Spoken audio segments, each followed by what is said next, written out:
the melting point of a substance is an important and easily measured criterion of identity and purity. The apparatus used for the measurement of the melting point ranges in complexity from the very simple, such as this, in which the sample contained in a melting point tube is suspended in liquid paraffin inside a boiling tube. The boiling tube also contains a thermometer and a stirrer, and the apparatus is heated by a microburner. More complex apparatus, such as this or this, in which the sample and thermometer are contained in an aluminium block, which is heated electrically, through to apparatus such as this, the hot stage, in which the sample again is heated electrically, this time on a stage, and the sample is viewed through a microscope as it melts. The apparatus most commonly used for measuring melting point is of this kind, consisting of the electrically heated aluminium block containing a thermometer and space for up to 3 melting point tubes. The heating is controlled electrically by means of a rheostat. In this equipment, the rheostat is activated by turning the orange knob. This also illuminates the digital display of the temperature. Rapid heating of the sample is possible by switching on the rapid heat switch. And to aid reading the temperature, the display can be held at its current value by pressing the whole display switch.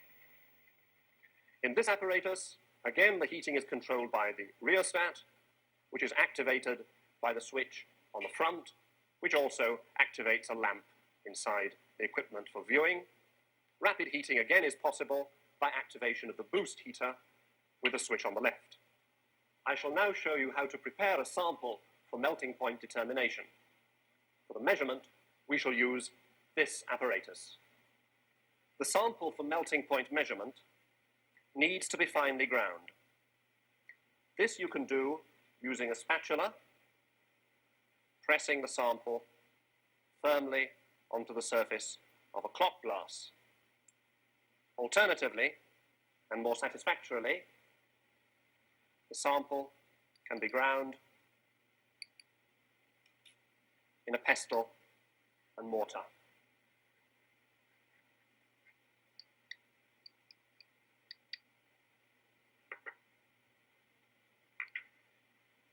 The sample tube for melting point measurement needs to be sealed at one end using the Bunsen flame. Hold the tube in the edge of the flame and rotate gently between the fingers. The blob of glass quickly seals the end of the tube.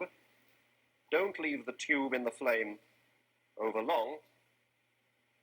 The blob will become too large and will prevent insertion of the tube into the melting point apparatus.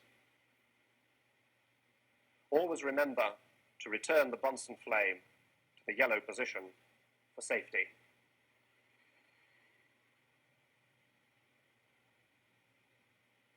When the tube has cooled, insert the sample by pressing the open end of the tube into the ground sample.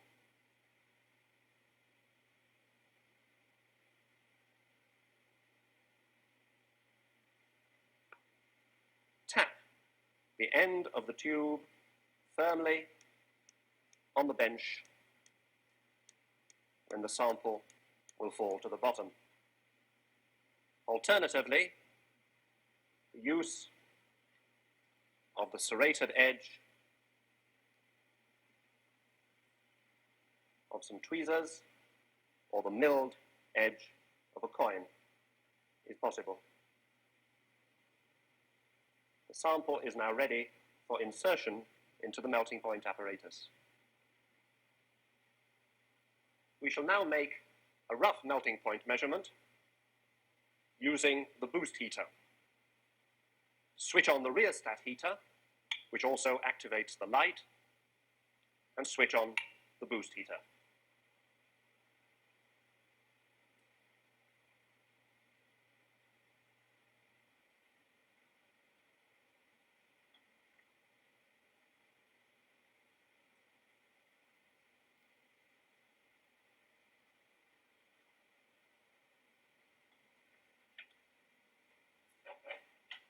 Using a fresh sample of the material, we shall now make an accurate melting point measurement.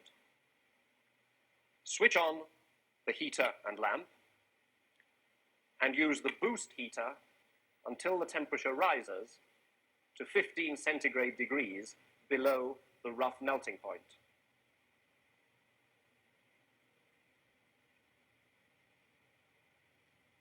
When the temperature is roughly 15 centigrade degrees below the rough melting point, switch off the boost heater and adjust the rheostat so that the rate of rise of temperature is approximately 2 to 3 centigrade degrees per minute. In your notebooks, you should note the temperature at which the sample begins to soften, the temperature at which the bulk of the sample has melted, and the temperature at which melting is complete. For a pure compound, the range over which that occurs should be only 0.5 to 1 centigrade degree. Mixed melting point determination is an important method for compound identification. If two compounds are identical, not only will they melt separately at the same temperature, but a mixture of the two will also melt at that same temperature, whereas two dissimilar compounds may accidentally have the same melting point, but a mixture of those compounds will melt at a lower temperature. In order to make a mixed melting point measurement, you will need 3 melting point tubes, 2 of them filled with separate samples of the two components, and I've prepared samples here. The third tube will need to be filled with a finely ground mixture of the two components. In order to prepare the mixture, insert samples of the two components into the mortar, grind the two components together thoroughly.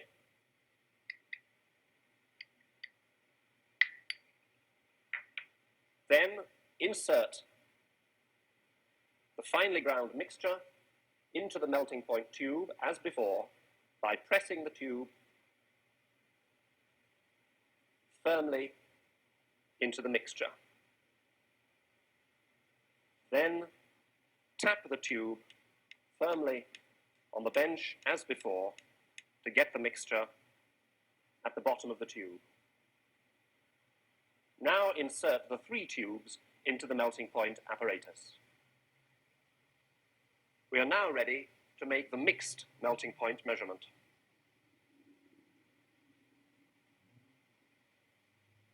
Insert the 3 samples into the 3 holes in the aluminium block.